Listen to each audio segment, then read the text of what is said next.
Hello दोस्तों, तो last class में हमने क्लास 9 का साइंस का chapter number 11 work and energy का वर्क वाला पार्ट कर लिया था। अब हम आज एनर्जी वाला पार्ट करेंगे, पर उससे पहले कुछ क्वेश्चंस करेंगे ताकि हम अपना बेस जो है वो बिल्डअप कर सके। और जो हमने लास्ट क्लास में न्यूमेरिकल्स फॉर्मूला देख लिया था वर्क का, पर हमने उसको फर्दर सॉल्व नहीं किया था, क्वेश्चंस नहीं किए थे। तो इस वाली क्लास में हम क्वेश्चन सॉल्व करेंगे। सबसे पहले मैंने पेन ले लिया है, तो आप आंसर करते हैं। क्वेश्चन पढ़ो ध्यान से कि अ फोर्स ऑफ 10 न्यूटन, मतलब कि हमें यहाँ पे पहले ही क्वेश्चन के अंदर आंसर अगर देखें तो फोर्स दे दिया गया है कितना, 10 न्यूटन। साथ में आगे बोला है हमें डिस्प्लेसमेंट, फोर्स दिया है 10 न्यूटन और डिस्प्लेसमेंट भी दे दिया है 2 मीटर। तो डिस्प्लेसमेंट को हम एस से रिप्रेजेंट करते हैं, तो हमारा क्या हो जाएगा, वो 2 मीटर हो जाएगा। शायद लास्ट क्लास में मैंने रिप्रेजेंट नहीं बताया था कि कैसे क्या करते हैं, तो ध्यान देना कि डिस्प्लेसमेंट को हम किससे डिनोट करते हैं, एस से डिनोट करते हैं, और फोर्स को हम एफ से डिनोट करते हैं, और वर्क को हम डब्ल्यू से डिनोट करते हैं। ठीक है, तो अब एफ हमें दे दिया गया, हमें एस भी दे दिया गया। तो डब्ल्यू का फॉर्मूला क्या होता है, लास्ट क्लास में बताया था, डब्ल्यू इज इक्वल टू में एफ इंटू में S.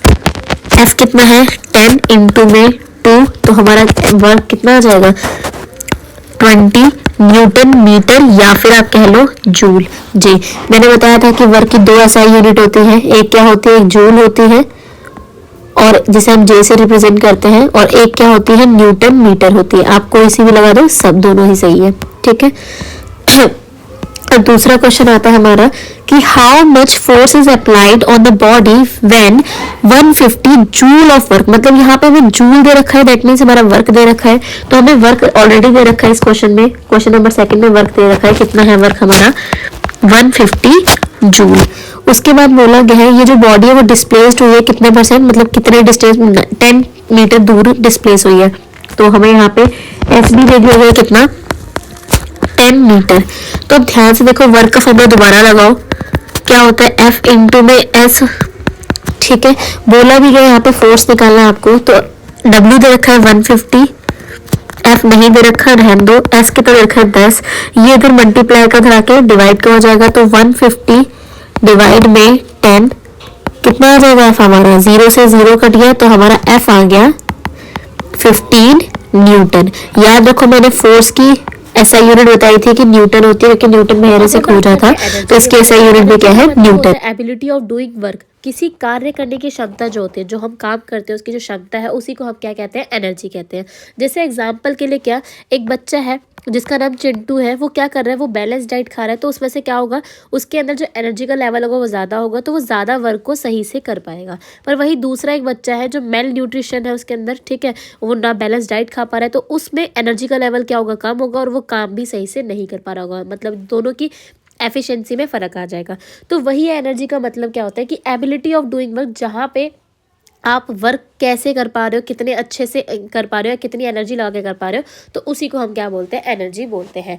Energy is equal to work done, मतलब दोनों ही बराबर है। इसी वजह से दोनों का जो एसआई मात्रक होता है, जो नापने की यूनिट होती है, वो भी क्या होती है, सेम जूल ही होती है।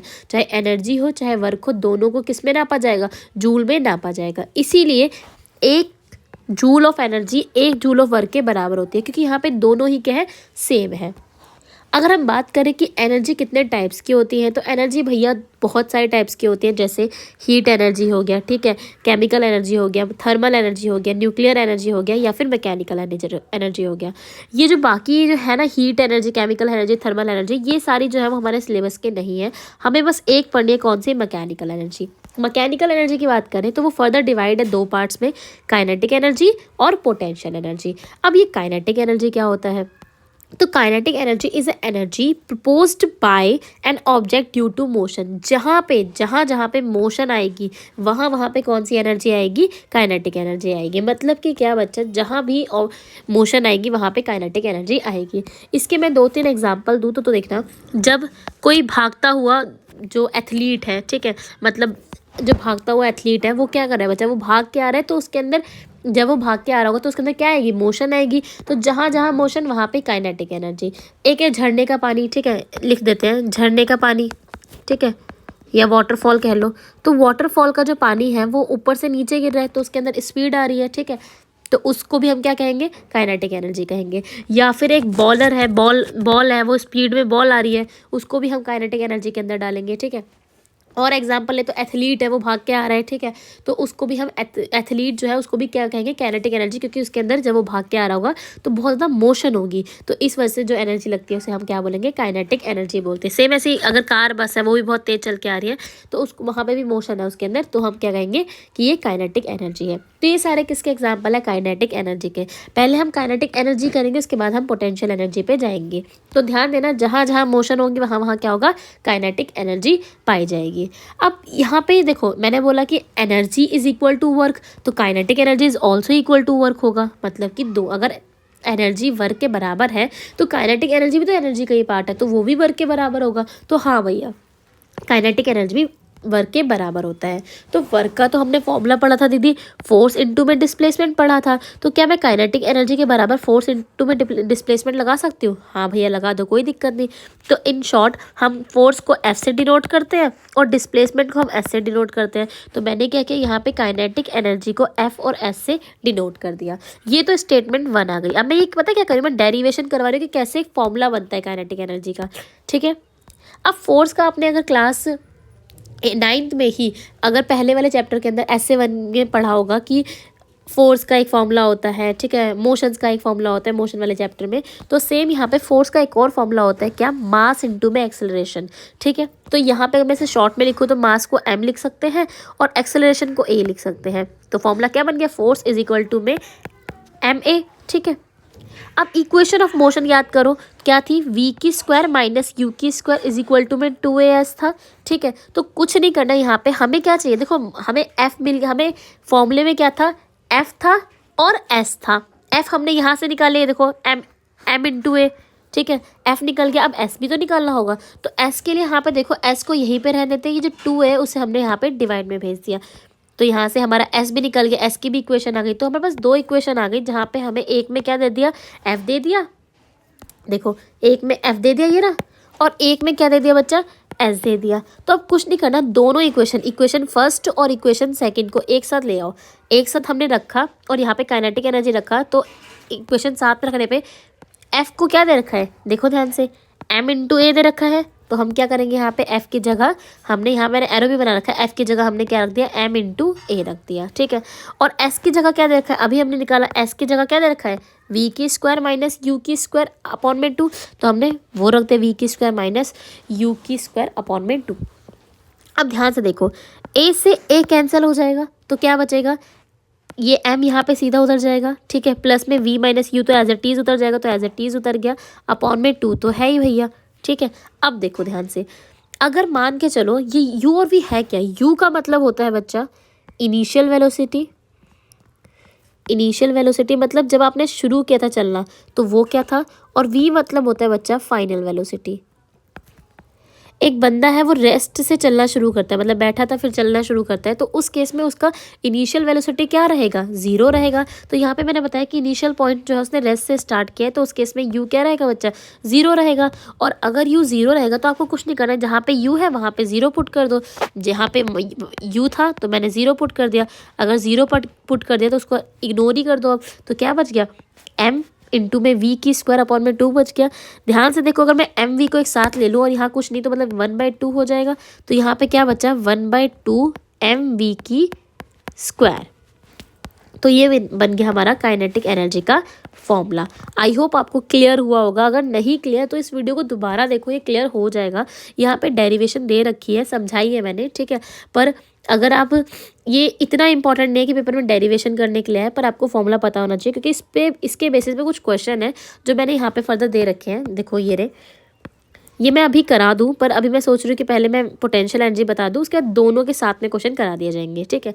तो पोटेंशियल एनर्जी सेम, अगर ये वर्क के बराबर है तो वो भी वर्क के बराबर होगा। बस ध्यान देना कि फोर्स जो है वो वेट के बराबर भी होता है, ठीक है। हम ऐसा मानते हैं कि जितना आप फोर्स लगा रहे हो उतना ही आप, जितना आपका वेट होगा उतना ही फोर्स लगा पाओगे आप। तो यहाँ पे हमने इसको इसके इक्वल टू रखा, ठीक है, फोर्स इज इक्वल टू में वेट, और वेट का फॉर्मूला क्या होता है, m इंटू जी होता है, ठीक है, या फिर फोर्स का ही फॉर्मूला क्या होता है, m इंटू ए होता है, जिसको हम जी भी मानते हैं, ठीक है।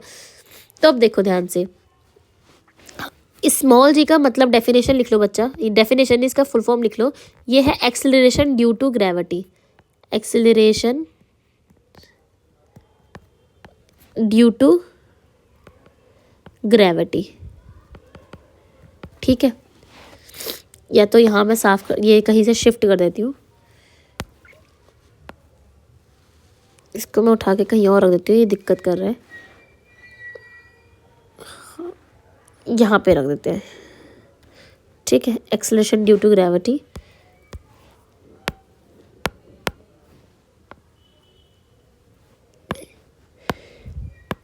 हाँ ठीक है, अब देखो ध्यान से। हाँ, तो एक्सेलरेशन ड्यू टू ग्रेविटी क्या है हमारा? हाँ, एक्सेलरेशन ड्यू टू ग्रेविटी हमारा क्या है कि जी हमारा स्मॉल जी है। तो और डिस्प्लेसमेंट का मतलब क्या होता है? हाइट ही होता है। यहाँ पोटेंशियल एनर्जी का मतलब ध्यान से सुनो आप यहाँ पे, कि पोटेंशियल एनर्जी तब होगी जहाँ पे हाइट, जहाँ पे हाइट की बात करेंगे उसे हम क्या बोलेंगे? Potential energy. इसके अगर एग्जाम्पल बताओ पोटेंशियल एनर्जी के, तो पोटेंशियल एनर्जी का एग्जाम्पल हो गया बच्चा वही, जब हमारा क्या बोलते हैं, झरने से पानी गिर रहा है, तो झरने से जब पानी गिरेगा तो उसमें भी क्या लग रहा है? पोटेंशियल एनर्जी ही तो लग रही है। क्यों? क्योंकि पोटेंशियल एनर्जी इसलिए क्योंकि जब पानी यहाँ से मान लो ऊपर से नीचे गिर रहा है पानी, तो उसके अंदर हाइट है, जहाँ भी हाइट की बात करेंगे वहाँ पे क्या होगा बच्चा? पोटेंशियल एनर्जी होगी। जैसे बंजी जंपिंग हो गया या फिर इसी पे वाटरफॉल हो गया, तो वहाँ पे क्या होगा? पोटेंशियल एनर्जी होगी। तो जहाँ जहाँ हाइट है वहाँ पे क्या होगी? Potential energy. तो देखो सेम वही मैंने बोला कि ये भी फोर्स के बराबर होगी, ये सॉरी क्या बोलते हैं, वेट, वर्क के बराबर होगी। तो वर्क में क्या चाहिए था हमें? वर्क, फोर्स चाहिए था और डिस्प्लेसमेंट चाहिए था। डिस्प्लेसमेंट का मतलब यहाँ पे हाइट है, ठीक है, और फोर्स तो यहाँ पे बता दिया मैंने, इज इक्वल टू में वेट m इंटू जी हो जाएगा। तो कुछ नहीं रखना आपको, फोर्स और इंटू डिस्प्लेसमेंट रखोगे। फोर्स का फॉर्मूला क्या होता है? m इंटू जी, वो रख दिया, और डिस्प्लेसमेंट का हमने h रख दिया। तो इसका फॉर्मूला क्या बन गया? m g h। सबसे आसान है, तीनों को मल्टीप्लाई में लिख दो, m इंटू जी इंटू एच। ये क्या बन गया हमारा फॉर्मूला? किसका? पोटेंशियल एनर्जी का फॉर्मूला बन गया। अगर हम काइनेटिक एनर्जी का फर्स्ट क्वेश्चन देखें तो उसमें क्या है? मास हमें दे रखा है और हमें वी भी दे रखा है 10 मीटर पर सेकेंड। ठीक है, तो ध्यान देना कि अगर जब ऐसा दिया जाए तो मीटर, हमें मास कितना दे रखा है? 2 kg, और वी हमें दे रखा है 10 मीटर पर सेकेंड। तो के ई का फॉर्मूला क्या होता है? काइनेटिक एनर्जी का फॉर्मूला क्या होता है? हाफ एम वी की स्क्वायर। हाफ की जगह हाफ रहने दो। एम कितना है बच्चा? देखो 2 kg, तो 2 kg लिख दो।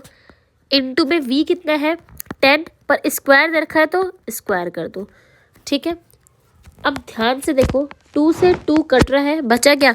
10 की स्क्वायर ही तो बचा काइनेटिक एनर्जी। तो आपको कुछ नहीं करना। अब 10 की स्क्वायर पता होगा आप लोगों को कितनी होती है? 10 की स्क्वायर होती है 100, तो 100 लगा दो।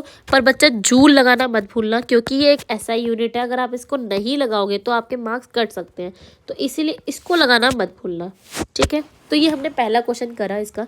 अब इसका सेकंड क्वेश्चन करते हैं। एक बॉल है, उसका मास दे दिया, मतलब हमने m दे दिया है, और बोला गया है इट ट्रेवल्स एट 100 मीटर पर second, find the kinetic energy. मतलब कि हमें क्या दे दिया है? फिर से इजी क्वेश्चन है ये, हमें मास दे दिया है। ठीक है, यहाँ करते हैं क्वेश्चन नंबर 2। हमें मास दे दिया है कितना? 100 kg, और हमें v दे दिया है कितना? चेक कर लेते हैं एक बार, गलत ना हो जाए। सॉरी, मास हमें 10 kg दे रखा है और v हमें दे रखा है 100। तो v हमें 100 दे रखा है और मास हमें दे रखा है 10। तो इसको साफ कर देते हैं।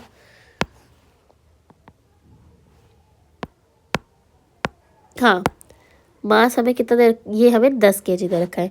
तो अब कुछ नहीं करना, फॉर्मूला आपको पता ही है कि क्या होता है। फॉर्मूला है हमारा के का, के ई का फॉर्मूला है हाफ एम वी की स्क्वायर होता है। के ई को ऐसे ही रहने दो, हाफ की जगह हाफ। एम कितना है बच्चा? 10, इंटू में वी कितना है? 100, पर स्क्वायर है तो क्या करना पड़ेगा? हमें स्क्वायर लगाना पड़ेगा। ठीक है, अब देखो कुछ बच्चे ना इसे 2 से डिवाइड करने लग जाएंगे, बच्चा वो तुम्हारे लिए टफ बना देगा क्वेश्चन। आप इजी रखो ना, तो 10 को 10 ही रहेगा, और 100 की स्क्वायर क्या हो जाएगा? 4 0 लग जाएंगी। ठीक है, अपॉन में 2 है ही, उसको चलने दो 2 को। अब इसको उससे मल्टीप्लाई करोगे तो कितना आएगा? काइनेटिक एनर्जी कितना आया? 5 0 लग जाएगी, और कुछ नहीं होगा। 5 0 लग गई, अपॉन में 2 है ही। अब देखो, अब इजी हो गया ना क्वेश्चन। अब 2 1 जा 2, 2 5 जा 10, तो मतलब कितना आ गया? 1 2 3 4। जूल लगाना मत भूलना। ठीक है, या तो पूरा जूल लिख दो, पर पूरा ना लिख के, मतलब पेपर में टाइम बचाना है तो आप क्या करो, खाली जे लिख के आ जाओ। ठीक है, ये ज़्यादा बेटर लगेगा। ठीक है, तो अब हम लेते हैं पोटेंशियल एनर्जी का क्वेश्चन। पोटेंशियल एनर्जी का क्वेश्चन देखो ध्यान से, यहाँ पे क्या बोल रखा है कि हमें मास दे रखा है 12 kg, ठीक है, और बोला गया है यहाँ पे पोटेंशियल एनर्जी भी दे रखी है यहाँ पे 480 जूल। तो अब यहाँ पे जी भी दे रखा है। आपको पता है पोटेंशियल एनर्जी का फॉर्मूला क्या होता है, ठीक है, फॉर्मूला होता है mgh, यही होता है पीई का फॉर्मूला। पीई कितना दे रखा है हमें 480 जूल, इक्वल टू में m कितना दे रखा है 12, तो 12 रख दो। g हमें कितना दे रखा है, बोल रखा है क्वेश्चन में 10, तो 10 रख दो।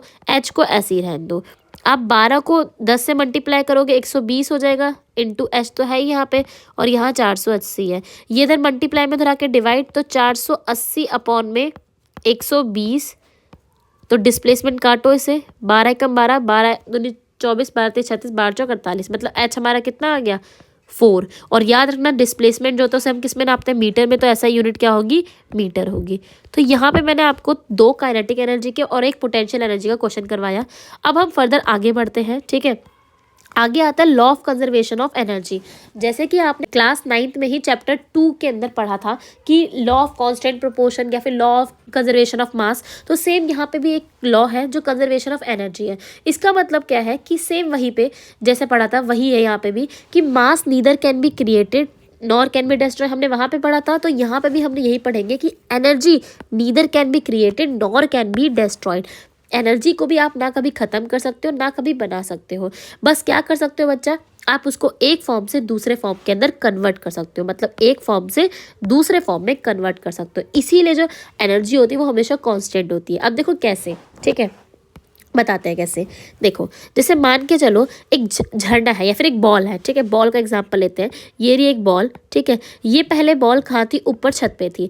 अब ये ऊपर जब छत पे थी तो इसके अंदर हाइट ज़्यादा थी, तो यहाँ पे हम क्या बोलेंगे कि पोटेंशियल एनर्जी जो पीई है वो क्या होगा, इसका मैक्सिमम होगा। और उस टाइम इसमें स्पीड नहीं थी तो काइनेटिक एनर्जी हमारे क्या हो गया होगा, 0 हो गया होगा, ठीक है। तो अगर मैं इधर सॉल्व करूँ, देखो इसे रफ करके मैं अगर इधर सॉल्व करूँ, ठीक है, तो देखते हैं।